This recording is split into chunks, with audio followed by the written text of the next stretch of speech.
We're just getting the stream started, and we'll be on our way here in a little bit. Tonight's show is going to be filled with bloopers. Bloopers. Well, make it sound so fun, though. Okay, so Bloopers. I shouldn't get their hopes up. Yeah. No, it's going to be a fun one, actually.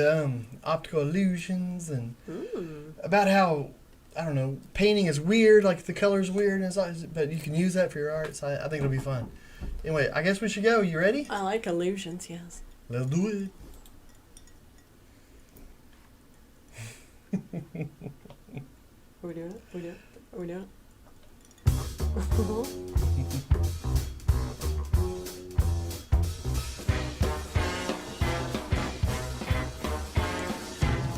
Hey, everybody.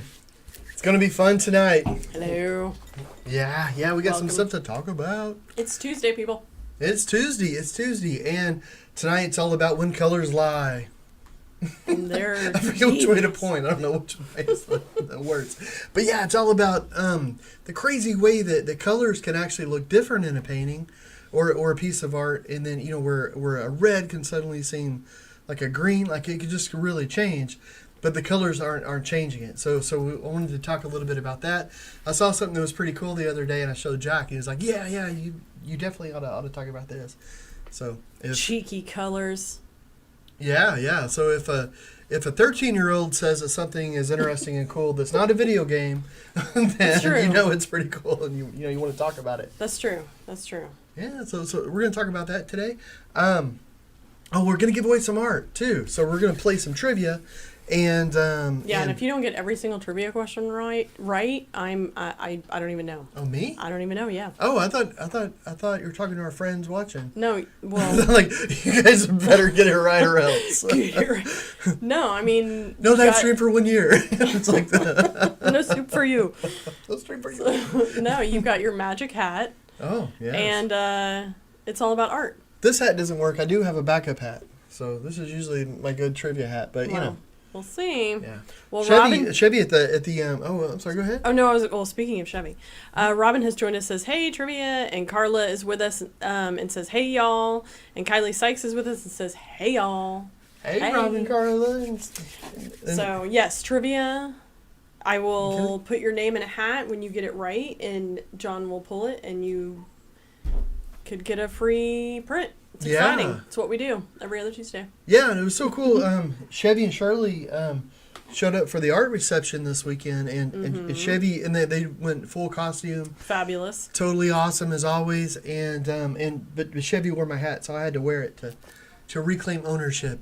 I like when we were at the art show, and people were coming and going, and as Chevy walked in, somebody walked out and was like, "Hey, I just saw you in a painting in there," and oh, really? Yeah, that's cool. They were there to represent. It was great. That's awesome. It was fun. You gave a great talk.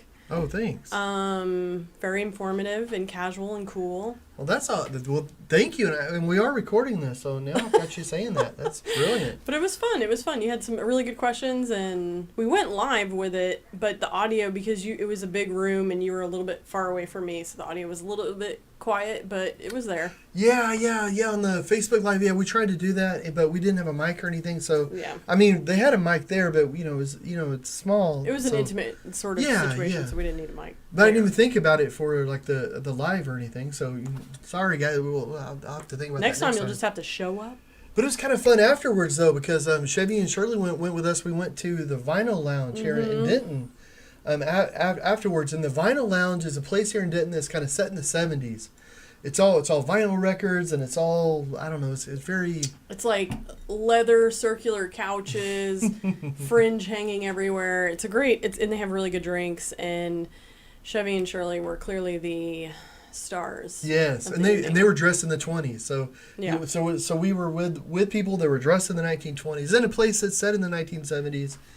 And it was That's funny. But what's funny about it is nobody bats an eye because we're in Denton. Yeah, and it's like Denton. Totally normal. First time we were, I drove through Denton. I was in the car, and I was sighted then, and I remember going by, and there was like we drove by a guy that he was like built like he had a washboard stomach, and he worked out. and he's wearing a black broomstick skirt. And I thought, didn't. Okay, here we are. Nice. But yeah, this town's full of characters. I love it. So, well, Linda says my print came today. Thank you, and to good. everybody watching, if you don't know if you don't know an answer, guess. Yeah, that's a good thing to say.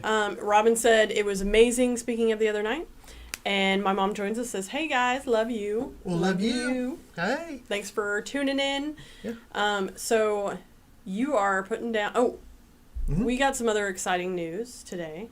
Oh yeah. Oh yeah. I'm gonna be painting another horse. I'm painting one tonight. Yeah. But I'm gonna be painting it large.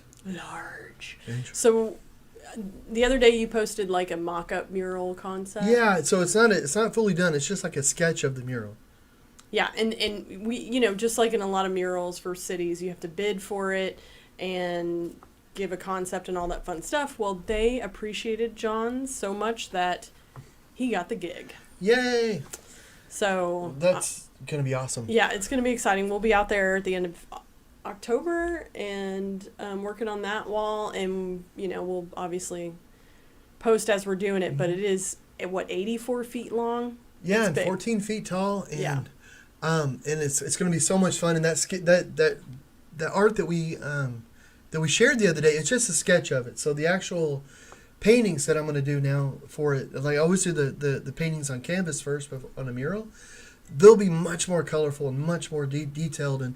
But it's so cool though. It's going in Fate, Texas, and this is just so brilliant. Like a lot of times a city will get art to revitalize like an area or something, but Fate doesn't really need to be revitalized. Like it's doing just fine. Like it's like you go in there and it has a history to, like, it's been around a really long time, but it doesn't feel old. Like they really keep up with the town. I mean, yeah, it was interesting. It was almost like a new town built to look old, placed in the middle of a rural area. But yet it was an old town. But it's a very old town. I mean, it was the first postal stop in Texas. So yeah, lots of history there and plenty of fun videos on their website. But so we'll be out there quite a bit. We'll probably do this live show from out there. Who even knows? Yeah, and so this horse. So I'm gonna get to do a horse, but it's gonna be a Pony Express horse because I don't know. I've never painted a Pony Express horse, and there used to be a show when I was a kid. It was about the Pony Express, and it had Stephen Baldwin in it, I think. Really? Yeah, he played. Oh gosh, I can't even think of it, but I really liked it. It wasn't a great TV show, but I don't know. There, it's all. I mean, if you think about Young Guns and stuff, it was kind of like that, but it was sort of set. The Pony Express. I don't know. I'll have to look it up. I'll have to check it out. That sounds interesting. Yeah, I can't even remember. I swear I think Stephen Baldwin. That's where I heard about him first from. But Barbara Brands joins us, says, "Hey guys, wow, that horse!" Exclamation mark. Hey Barbara, good to see ya. So tell us about this painting because you've been working on it for a while. Yeah. So I'm working on this, and it's a lot of broken color, and that's a term that like the Impressionists use a lot, and it's all about placement of color and optical illusions and whatnot. It's all crazy. It's like the color blends in your eye. So that's something I wanted to talk about tonight. So I'm going to paint on this a little bit, but we also want to give away some art. So this might be, but I don't know, this sort of optical illusions, like colors can lie sort of thing, I just find it fascinating. I don't know, whenever I lost my eyesight, perception became an obsession with me. Just, whenever I didn't have like the vision, how people actually look at things and understand it, how we understand the world around us. I just thought that was the most interesting thing. And the way that like if a bank is robbed and you have 5 people that witness it, and the police, they'll come and they'll get a statement from everybody, and they'll get 5 different stories. One person will say, "Oh, it was a guy in a red turtleneck, and he went out this way," and somebody else will say, "Oh, it was a short lady and she was wearing a blue dress and she went this way." It's like nobody can truly spot the actual Coca-Cola red. Oh yeah. Like there's an actual Pantone red, but if you put a bunch of colors in front of people, they'll choose the wrong one because everybody perceives things differently. Isn't that crazy? And you think that the red you see is the same as the red everybody else sees. Albers had that in his book, Comparing Colors or something in the 70s. Really good book. You should read it. Well, if you're a huge art nerd and color nerd, then you should totally read it. Yeah, I just found a new color book that I want to get and read. It's really? like $15 for on the Kindle, but it's like 300 or 400 pages. That's a lot of pages. I know. It was like, oh my gosh. Well, hey, really fast, Fred said the name of that show. Well, he with a question mark. Said Young Writers. Yes. Oh my goodness. And yes, Patrick Francis joined us over on YouTube, and he said the Young Writers. So hey, Patrick. Way to go. Good to see it. So that does sound familiar. That show sounds familiar. I'm kind of curious. You would probably like it. It's like Stephen Baldwin in his heyday. Well, he was good looking. Yeah, and yeah. I do So enjoy this is like the history. very beginning. Yeah. Okay. So Okay. Well, awesome, Young Writers, yeah, and I don't know why, but I liked it, but I don't remember. If I saw it now, it might be like, oh my goodness, that's terrible. But I don't know. But hey, I want to. Okay, so share with us your illusions. Yes, the illusions. So I just thought this was so interesting because this first thing, it's based on a principle that was discovered in the 1800s. But okay. So this first picture, I showed this to our son Jack, and he thought, what? But it's a black and white photograph. It's grayscale, so there's no color in the photograph. But over it is put these grid lines that have really bright color. And because of that, sorry, my thing is talking to me. Stop talking to me. But because of that, though, it makes it look like there's color everywhere. Sorry, good grief, what the heck? Well, I thought this was interesting because when John first told me about this, I was like, "What? That's cool." And then you zoomed in on it, and I was like, "Wait, okay, yeah, that is a black and white photo." Because far away, I mean, it just straight up looks like a color photo. Yeah, sorry guys, I'm back. I have a Bluetooth for my computer. And it suddenly wanted to tell me I just said the C word. It's going to start. Oh, good, it didn't. Everything in here, you talk to it, and it'll talk back to you. But what this is, though, it's color assimilation, but it's also known as the von Bezold spreading effect. So what it is that you have a perceived color, and it kind of spreads over to the other color that's around it. So any region of color, it'll do a shift towards that of its neighbors. And this guy found it, von Bezold, in the late 1800s. And I thought, wow, how interesting. But so if you look at it, so if you zoom in on it, you see it's actually just a grayscale photograph. There's no color in the photograph. It just has these hyper oversaturated colored grid overlay lines. And who did this on this? This is Kolos, and I'm probably mispronouncing his name. But I think he's from Finland, but he does a lot of GIMP different filters apparently. I didn't really know a lot about this, but I read about it because I was wondering, anything with the optical illusion. I don't know. I love magic. I love optical illusions. The idea of it all. So I can't do any of it, but I find it interesting. But this Kolos guy, he I guess he heard about that, so he came up with this color assimilation grid, is what he calls it. And if you download GIMP, which is it's not like Photoshop, but it's free. And I think on the new one it's going to have it. It said in the new version it would have it, but I don't think it's out yet. But I decided, that is so cool. And here's another one. So there's no color in the photograph except on the lines. See, I'm almost curious. I get it, and I think that is really cool and weird. Mm-hmm. But I'm almost curious, what would it look like if you took the same grid, you took those grid lines and you made it all one color? Well, it would probably be a little different. I think they go in on the grid and they make it whatever. So if they say, "Oh, I want this person to have a red shirt," yeah, then they'll make it red, or this. Yeah. So if you change it, it'll change it.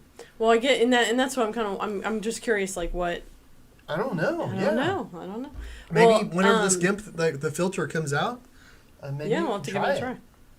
Well, Carla says, looking forward to seeing y'all in Houston. Us too. Yeah. That'll be a blast. And Sarah Burlington joins us, says, hello, my favorite people. Hey. Hey. Michael McCullough joins us, says, hey, yeah. And then Michael? Carla said, wow, that is really cool. Yeah, and just, it's kind of fun. Look, here's another one. This is the von Bezold principle, too. So on this, it's Edvard Munch's The Scream face.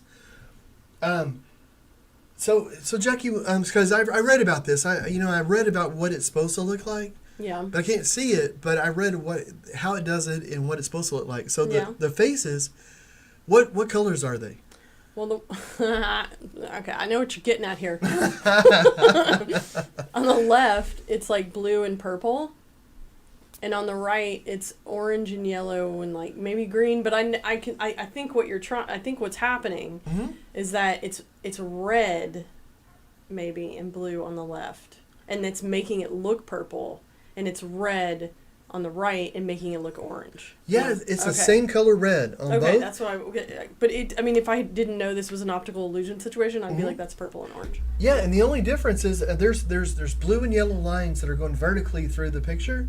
And the only difference is that the blue lines go in front of the face on the left-hand side, while the yellow lines go in front of the face on the right-hand side. And because that von Bezold effect of the colors being next to each other, your eyes will see that and your brain will adjust it. And look here, there's just the reds. Oh, it's interesting. Huh. So weird. Without it and with it. It's interesting because it almost looks like it's a negative. There's more negative space on the right one. Well, there might be. I actually went in and I told it to take all the color but red out. So no. I mean, so that's my bad thing. Yeah, but I mean on the one that doesn't have anything out of it, it almost looks like an inverse of it. Oh, that's interesting. So Michael says new news. Ooh. And Lynn Olson joins us, says wow, and Stephanie Cook says freaky. So heck yeah. Yeah. You know, and one of the cool things about this is that artists can use this. So like Monet would use it in his paintings. Like you see the water lilies and all this, and you see the different impressionistic painters, they'll use this idea to be able to have colors look different, different from a distance, so that if you're up close, the painting will look one way, but if you're back further, it'll look another way, or if the light in the room changes, it can make the colors change. So you can end up, even though the paintings don't actually move themselves, the colors can start to shift and change, and the artist, if they know about that, can plan for it.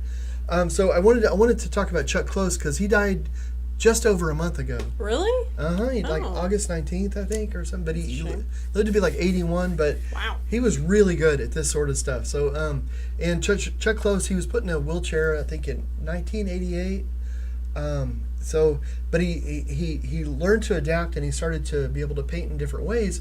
And one of these, what he became known for, are these really cool paintings that were giant. They're ginormous, and he had these huge easels that would spin around and they would do stuff because he's in the wheelchair, he's not going to climb all over the place, so these easels would move around and do things and spin.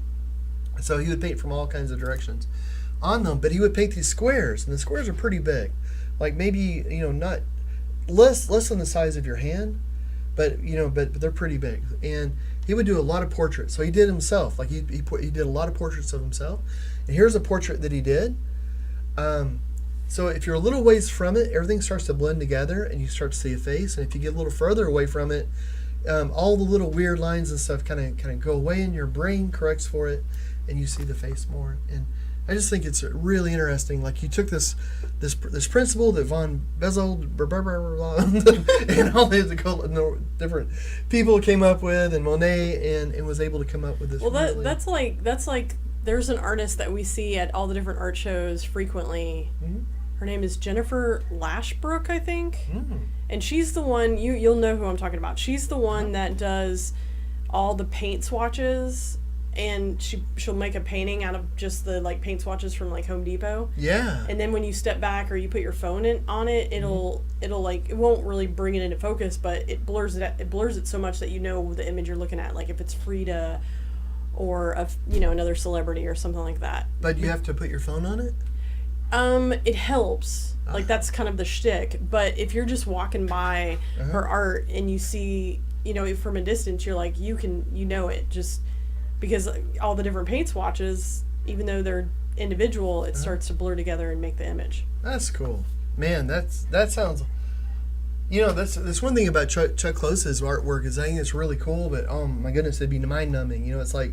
Because he would and I suppose that she might do this too, but he would have grids. So it's like your whole career is like professional battleship. Because you're like, oh, A4, A5, A6, and you're doing this, and A7 needs to be more yellow, and A8, oh, it's got to have a black line going through it, And You know, it's funny. It's funny when you think about it. Like you can really tell like an artist's personality a bit in their process, because like if you grid out, it's almost like a photographer is very different than an abstract painter. If you grid out something, you're definitely like on the A type spectrum. You know, you're over there. Whereas like if you're pollocking something, it's totally different. Yeah, that's true. That's true. I tried to have a little fun with it, so I did my own, and I painted it, but I tried to put a bunch of yellow dots and blue dots together, and I thought the thing with paint is that even if you're keeping it separate, it's going to be a little translucent, like you're going to be able to see, so it's going to actually mix the colors, even if they're dry. Like even if you wait for the yellow to dry and you're putting the blue dots over it, you're still gonna see through the blue a little bit, and that's gonna make it look green. So instead, I used real paint. So the blue and the yellow is actual paint colors that I used. But then I had the computer do like a yellow field and then just put blue dots. So it's exactly those colors. Because I just wanted to play around with the idea of this, the whole broken color. So if you look in like a little closer, you can tell it's just blue dots on yellow. That's what it's supposed to be. And I showed this to you a little earlier, and you said it seemed like it worked. Oh yeah. I mean, it's so definitely, yeah. And because we're on a screen and you can't, so if you were in a museum or somewhere in a gallery, you could back away from the piece and get some distance and let it be able to kind of fuse together a little bit. Since we can't do that, I'm gonna make it go away. So this is the same thing, but it's like before you had your face right up on the painting. Now you've backed up a ways, and then if you back up even further, you can see it just keeps fusing and fusing. That's cool, man. That's crazy. Isn't that fun though? So, and Monet did this a whole lot, and what's his name, Seurat? Oh yeah, Seurat with his pointillism. Yeah, he did that a lot too. Yeah. That guy, gosh, that guy's nuts. He did giant paintings with little like size 0 brushes. Yeah, I remember we went to the Chicago Institute of Art, and one of the big first pieces you walk up on was that famous one of the people on the by the lake shore, you know, with the umbrella, the woman with the umbrella that he took like God knows how many years to do. Oh yeah. and I didn't realize how huge that thing was. That is a huge painting, and it's all dots like that. Yeah, it's interesting. It's a bit stiff. I mean, of course. I mean, look at me. You're not a fan? Well, no, I am a fan. I like it, but you know, and maybe that's a sign of the times too. Sort of like Victorian, like it was everybody was more staunch, and you know, so maybe the stiffness was you know, it was meant. Yeah, maybe that makes sense. Well, Christy Allman joins us and says, "Hey guys, that's very cool." And Lynn Oslin joins us and says, "And Dolly did it too." Oh boy. So what are you doing? I know you've been making some changes to this painting for what feels like weeks. I work on it a little bit and I let it rest and I work on it. You know, it's almost harder like to do sort of the abstract on something like abstract realism is a thing that's difficult. But it's what I love though. And well, it's because like I want this to be abstract. So when you look at it, it's a lot of crazy paint and things, but then you know, the more you look at it, I don't know, like it looks like a horse when you first look at it, but then you look more in depth, and then it looks very painterly. You know, a lot of abstract colors, a lot of things, but your initial reaction when you first see it is like, oh, horse. But then you start seeing all these different elements. It just, which I love though, because you get a lot of more emotion, a lot of chaos, a lot of fun with it. You know, and art should be fun. Well, Crystal joins us, says, "Love the texture in this painting." Oh, well, thank you. So right now what I'm kind of doing, and I keep doing this in different layers.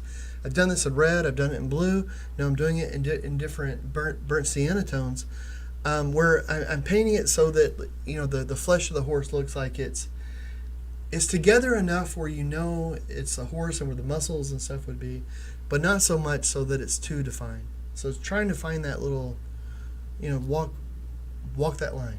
So after you've fleshed out the horse, are you leaving the background like that sort of real white thick texture? Boy, because you did already have somebody interested in this, so I'm just curious, like, yeah, to what degree do you go crazy? And well, Well, I started it crazy. I might as well end it crazy. True. Just keep a nice little level. But I don't know, because originally I was thinking maybe some very light colors in the background. And then, but then I like the white. So I don't know. I don't know if I want to put some light color. I could put some light colors. And then if it doesn't have the right effect, then I could always just, put the white back in. But That's true. so I'm not sure. But I do know we want to give away some art. Yes. Okay. Should we do that? We can totally do that. All right. So here's the drill, everybody. Every other Tuesday, we do trivia. And I'm going to ask John a series of trivia questions. While he's thinking about it and giving his answer, you guys chime in and put what you think is the correct letter. It's multiple choice, so even if you don't know, guess. And if you get it right, I will write your name down, put it in a fancy hat, and then John will pull the name, and you get to pick a free medium print, and I will send it to you. So yeah, it's fancy. And I will say, this trivia is all about art. So I expect 100% from you. I know. You've already told me that I'm not allowed to get any wrong. So this is gonna be interesting. But if you only get one right, that's I'm surprised how many times people win this with just getting one answer right. So if you just get one answer right, if you don't know it, guess. Because the more entries, the better it is. Yeah. Well, Christy says we love crazy, and Brooke Scoggin joins us, says hi loves. Hey. Hi. Okay, so throw up that first question. Let's see. Let's test the crowd. Oh boy, what is this? Okay. I can't get any wrong. You can't get any wrong. You have your fancy hat. Oh yeah, that's right. Oh, I feel better now. I forgot. I had the hat. Cool. All right. Which type of paint did European artists use during the 15th through the 19th centuries? Okay. A, watercolor. B, oil. C, acrylic. Or D, gouache. Okay, I'm hoping this hat works a little bit like the Harry Potter sorting hat, and because I'm pretty much just a muggle. So if anything if any magic happens, it's gonna have to be through the hat. Okay, I'm gonna guess. I mean, I know oil is old. I don't. I know acrylic. You know acrylic what? I mean, I know about acrylic a little bit. So I mean, I know about acrylic. I've heard it. I've heard about it. Acrylic exists. I've heard stories.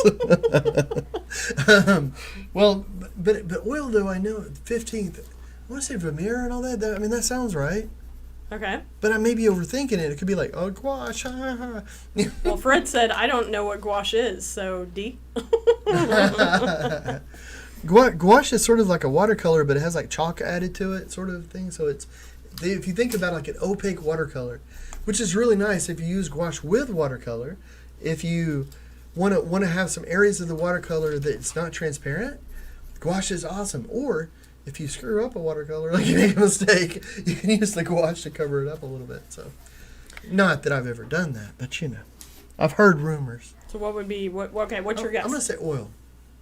Earl. Okay. Final answer. Texas tea. All right, the final answer. You're guessing oil. I am. Is in fact oil. Oh, thank goodness. You had me worried there for a second. Is in fact. Is in fact. It's oil. Okay. Way to go. A good chunk of people got it right. All right. I will be honest though. Another good chunk guessed gouache. Mm-hmm. And when I took this quiz before I was gathering all the questions, I guessed gouache. So yeah, I was kudos. wondering about gouache. Yeah, that was the one, because acrylic, no. Watercolor, I don't know. Yeah. I mean, because yeah, really, like, before the 15th century, they were using, what was it, tempera. Like, they would mix egg yolks or something. Yeah. Right? And so yeah. So I was like, gouache, maybe? I don't know. Yeah. Anyway, here you have it. Eggs. It's oil. They're not just good for egging your principal's house. Good for art. Is that what you did with eggs? Nah. Okay. Next question. Filthy rumor. All right. This is an interesting one. Ooh. Which of these types of paint dries the most quickly Oh. when applied at about the same density? Oh no. Okay. A, interior latex. B, acrylic. C, watercolor. Or D, oil. gosh. Okay, I think we can throw out oil. Okay. Man. Acrylic is known to dry fast, but watercolor, even though it's made with water, which is pretty wet, it dries pretty quick. I mean, Well, it soaks into it, you know? On the last question, Fred said, my thoughts too. I thought it was the egg thing. That's why he guessed. Okay. Yeah. I know it's tricky. These things, these questions are a lot more tricky than they would seem, in a way, you know? I mean, make sure. Well, I couldn't pick the easy ones. Latex does dry fast, but you know, I think acrylic dries faster. And watercolor, I don't work with a lot of watercolor, and when I do, it's not very watery. So it dry, you know. But Yeah. I'm wondering, when I was a kid, you'd have like those little ovals of water, you put, that, you know, which isn't good watercolor, but yeah. And they would always make, you know, put it on paper, and the paper would buckle, and you're like, here's my painting, and it's all. It's a masterpiece. Put it on the fridge. And my mom's like, no. Okay, I'm gonna go with acrylic. You know what? I'm painting with acrylic now. You dance with the one that brung you. You dance with the devil. Okay. The answer is, in fact, not interior latex. It is acrylic. Oh, golly. Oh, man. I think Wow. that's funny. Okay. Yeah, in fact, You got a mean streak in you. acrylic paint are touch dry in minutes and fully dry in a week or two. Gouache can be even quicker, but that wasn't on the list. Oil paints are touch dry in 2 to 7 days, and Well, that depends. they're fully dry in 6 months to 2 years. Yeah. People. Yeah, I was gonna say there's some blacks that are still kind of wet after a month with Yeah. oils. That's No. But also maybe it's because I live in a humid state, and you know, if you lived in a True. normal climate, maybe. Okay. Okay, next question. All right. Which of these non-traditional types of oil paints is actually available for use in art? Oh. Okay. A. Water-soluble oil paints. B. Quick-dry oil paints. They dry in 5 minutes or less. C. Color-changing oil paints. Or D. Self-application oil paints. I would like that. I know. I know. When I took this quiz, I was like, self-application? Yeah. That's cool. Color changing oil paints would be pretty cool too. Like I wonder if it would change like with the temperature, or it's like when I was a kid they had those cars, those cars where you'd put them in hot water or something and they would change color, and they go around the little racetrack and then poosh. Yeah, those were pretty cool. You know, I think I'm gonna guess water soluble oil paints. Windsor Newton actually sent me a bunch of those just to try out. Oh yeah, they did. That's right. I forgot about So that. I know, unless I'm remembering it wrong, that exists. But quick dry oil paint. So I know that there's agents that you can mix in with the oil paint that will make it dry quicker. Yeah. So you know that kind of makes sense too. Bye, I'm running out of paper over here. But I'm gonna go with the water soluble, even though it's it's an oxymoron. Water and oil don't mix. But All right. Well, the answer is A. Water-soluble oil paint. yes, all right. I don't know what I'm gonna lose if I lose this, if I get one wrong, but I don't even want to ask because I was just threatened with the idea of not getting any. I didn't want to think Well, about it. we had quite a few people guessed water-soluble, so way to go, crowd. Hey. And Robin said, Amanda Lee said she is jealous of the paints you mentioned. So. Well, you got to come over and paint. Yeah, and I want to try some more of that pouring. Like I got stuff for the acrylic pouring, and it's really cool. And there's some ideas that I want to do with it, but I don't know. That's interesting. I mean, I need to practice that more. Okay, next question. Okay. Which of these is not considered paint in the form of a stick? Okay. Okay. A. Oil sticks. B. Pastels. C. Oil pastels. Or D. Water-soluble crayons. Oh my goodness. This is tricky. It is. I don't know. I don't paint with sticks. Never have. And you've gotten sent quite a few of them. Yeah. Well, oil sticks, I know are oil paint. I think that just has it gets like the film over it. Mm-hmm. Pastels. I don't know. It's made from pastel. I don't know. It's made from the clothing from the oil pastels. Since I don't know what pastels are, I don't know. It's pastels with oil. And water soluble crayons. That's one of the wonderful things about art, though, is that there's just so much to keep learning, and I wish that I had kept learning more, because I don't know. Well, you could take it to the crowd, because they're getting it right. Are they? What are the girls saying? Well, got quite a few water soluble crayons. Yeah, but are you just saying that because you're trying to get me? Oh, see, I can't trust you now. I want to say pastels. Really? Is anybody saying is that what you're gonna go with? Was anybody saying pastels? Yeah, there's like one. Yes, one. Yeah. Mm-hmm. Yeah, Christy. Christy said pastels. Gosh. Water soluble crayons. Oh, and Sarah said pastels. So you I mean it's building momentum. Water soluble crayons. I don't. I'm not even sure. Okay, are you ready for the answer? I'm going to say pastels because I just don't, I don't even know. All right. The answer is water-soluble crayons. Is it? Oh, wow. What is that, I wonder? That's a... When you first read it, that's what I thought it was. I should have gone with my gut reaction, but then I thought, what is a pastel? I mean, I don't even know I don't know. Well, that's interesting. Yeah. I don't know what's going to happen now that I got one wrong, but I'm a little worried. You've lost your artist credentials. Okay. Man, okay, so I think this is the last one. Yes, this is the last question. I got to get this one right. This is a bit long. Oh, this one you'll get right. This is ridiculous. Oh, cool. I like that. Oh, and Brooke said, pastels are usually always in sticks. My mom used them she used them. Yeah, like I think I have some, but I don't know what it's made of. We all have pastels. Okay. I don't know what I don't know. I never thought about it. Like, what is this? Okay. Dang. This you'll get. Everybody should get. Okay. Oh, good. What is the difference between artist quality and students quality paint? Oh, I know this one. Yeah. So don't give it away. A, artist quality paint contains more pigment and less filler. B, artist quality paint is only available from special stores.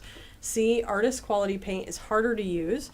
Or D, artist quality paint can only be used with certain brushes. I think artist quality paint is the one that comes with a beret. So that you can just wear it. Yes. Well, Brooke said... For the last question, they are easier to smudge and kind of like how charcoal is. Okay, that makes neat. sense. Well, cool. All right. I'm gonna, after this, I'm gonna look at what pastel is actually made of. So, my ignorance is gonna learn. It's gonna lead to learning. So isn't pastels? And somebody out there might know it. Chalk, like maybe. I wonder if there's it's like chalk with a certain mixture of. Medium or what do you call it? Just like a sticky agent or something. Yeah, it might be. It sure might be. I don't know. Maybe. I bet somebody out there knows. Yeah, let us know, people. Google or Yahoo will know. Well, I will say we have a bunch of artist versus student quality art paint experts because everybody's. Should I give my answer? Yeah, go ahead. It's just how much pigment is in it. We've actually covered this on a show before. Yeah, which is actually good because student quality paints are generally less expensive, but it doesn't mean that it's bad. It's just there sometimes you might actually want less pigment in your paint, so student quality would be a better choice. Like if you're mixing for a more transparent sort of paint, not having so much pigment in it can be a good thing. You know, so if you're mixing it with an acrylic flow release to really get a nice tint or wash that you're going to put over it, then that's great. Of course, using the artist quality is fine too. You should use less of it, but yeah. It's all good. Well, my mom said chalk, which referring to the pastels, I believe, and Oh. Brooke said it's like a thick, moist chalk, which makes sense. Okay, cool. I mean, because cool. I played with them quite a bit, and then That Fred makes said sense. definitely like chalk. Yes, okay, so and then quite a few people guessed. I mean, like pretty much everybody guessed that answer right. So way Now, to go, people! This is just a test run before we actually do the real quiz, right? So. And then Fred said, but they used to color photographs with pastels. Oh, and charcoals. That's interesting. That's really cool. Man. That's Okay, super cool. so I am going to throw all these names in a hat. There's a mixture of paper because I ran out of paper, so you're going to be digging for a hot minute. Well, way to go, guys. That's really cool. So tell us about what you're working on right now and while I get this ready. All right. Well, all right. So, as you can tell, like I'm using a lot of broken color and all that on here, and I've been adding a lot of browns. But the idea is that the further that you get away from it, the better it looks in a way. The further you get away from my painting, the better it looks. Throw myself up. My artwork is best viewed through a telescope. From another planet. But I'm trying to add some browns and stuff. So, but I don't want to like do too much. So I'm not really sure. And I want to work the eye a little bit because right now I don't feel like the eye. It doesn't feel right. Like I put some light blue and some dark blue up in there, and then. I kind of like the eye. Do you? Well, it's defined and it feels strong. I don't know, like. The eye might be good. There might just need to have something around it because I have red and yellow and maybe blue or yellow. I don't know. Or maybe it's good. I'm not sure. It's one of the hard things when you're doing about something like this. But I will say so I have a photo of this far away. So this is what it looks like. So whenever you actually back off, you can actually see a little bit more what it actually looks like. Get a quick draw. So, but you don't see that unless you get it really far away. You're a dork. That's pretty funny. I like that. You can never have too much quick draw. All right. I love your laugh. I got you. Okay. Well, Robin said it's a magical hat. Speaking of the name hat, Stephanie Cook said teehee, and Fred said, well, howdy. Well, howdy. Quick girl, my girl. And the hat is working good. Okay, so I'm coming over there. You're going to pick a name. All right. Which side? Left or right? I'm over here. Okay. Should I grab the whole hat? Yeah, sure. All right. Look how smart you guys are. Because it's like lots of different types of paper because I ran out of paper. Oh, yeah, the sticky. Okay, so I'm really gonna. Wow, yeah. There's like. Oh, look at all this. Look how smart you guys are. Jeez. That last question was easy. Yeah. Gosh. Some of these are kind of sticking together, so I'm gonna try to get some of them apart, and then that way, cause I don't know. This seems like that'd be more fair, you know. Okay, I got them all kind of apart. I think. Oh, okay. I think this is separated. All right, cool. So, Sarah, is that me? Congratulations, Sarah. Woo, there we go. Way to go. That's awesome. That is awesome. Way to go. Yay. Man, oh man. Way to go. A lot of people got quite a few right. So congrats, Sarah. Yeah. How it works is DM me or I will contact you after this and find out what image on the website you dig, and I'll send you a medium print on it. Just send me your DM me your address and I will mail you a print. So. Yeah, and that's a good one to win. We had a lot of right answers this time. Yeah, there was quite a few. That was a good one. I've got to get more Post-it notes apparently. Yeah, and things are going to be a little bit different. Next week we're actually going to be in Florida. Oh, yeah. For Mandy Harvey, we're doing a concert with her. I'm not playing anything. I'm painting. So you all will be relieved to hear that. I'm not going to sing. But she was the America's Got Talent lady. She's deaf. She sings amazingly. She plays ukulele. She's awesome. But there's going to be some other singers and dancers and all kinds of stuff there. And my job is to go there and paint during the whole thing and take the music and put it on the canvas. And then I'm going to do that. But yes, that means that next Tuesday we probably aren't going to be able to do a live stream. Yeah, we haven't quite worked it out yet. I would really like to, because I'm going to go with John to this, but I'm not going to be on stage or anything. I'm going to be in the audience. So we'll see about that. I'm not going to be on stage. That's not happening. Just to make that clear. And because it's going to be, okay, it's a Voya sponsored concert, and it's going out as a big thank you to first responders and all that sort of stuff. And it's going on Mandy Harvey's Instagram. So if you follow Mandy Harvey, it'll automatically pop up as she's going live Tuesday. Yeah, and I think it might be at 7 p.m. Central, 8 p.m. And I'll try Eastern. to put, we'll put stuff, and we'll let you guys know. So yeah, so my goal is to hopefully treat it like we're going to go live on the show, but we'll see what the rules are. We don't know until we get out there. And so it should be fun. Definitely look her up if you don't know who Mandy Harvey is. She's amazing. And another big announcement before we go. Mm-hmm. Thursday is North Texas Giving Day. And what that means is it's a big day of giving here in Texas and or North Texas. And a bunch of charities come together, and they really promote kind of getting donations that day because bigger corporations agree to match it. And so we're big Guide Dogs of Texas fans, obviously. And that's where Eagle came from, and Echo. Eagle and Echo. So we're going to be pushing quite a bit for, them to get as much as they possibly can. So Thursday is, North Texas Giving Day. If you feel generous, give to the Guide Dogs of Texas. I will put the link in the chat. And every donation that anybody does gets matched. So it's like double your money. It's awesome. Yeah, and we're going to do a thing where if anybody buys a painting of mine, we're donating half the proceeds of the painting to the Guide Dogs of Texas on that day. And but because it's being matched, it means that it's like they'll get a full amount, price yeah. of an original piece of artwork, and then we still get part to be able to pay. Yeah. For us, to help keep the lights on and all that fun stuff.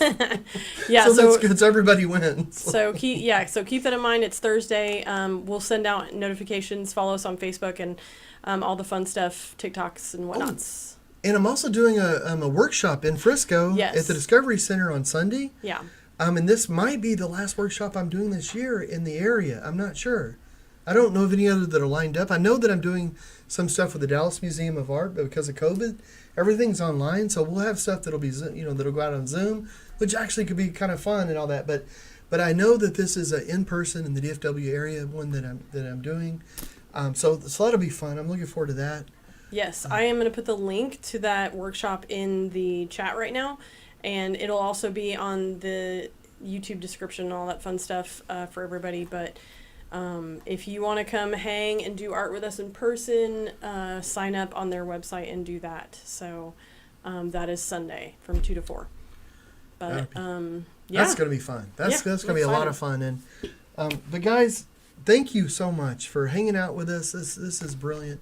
I look forward to Tuesday so much. Yeah, thanks and congrats, Sarah. Let us know what you want. Yeah. Like and follow and share and all that fun stuff. Yeah. Have a good night, guys. We'll see you really soon.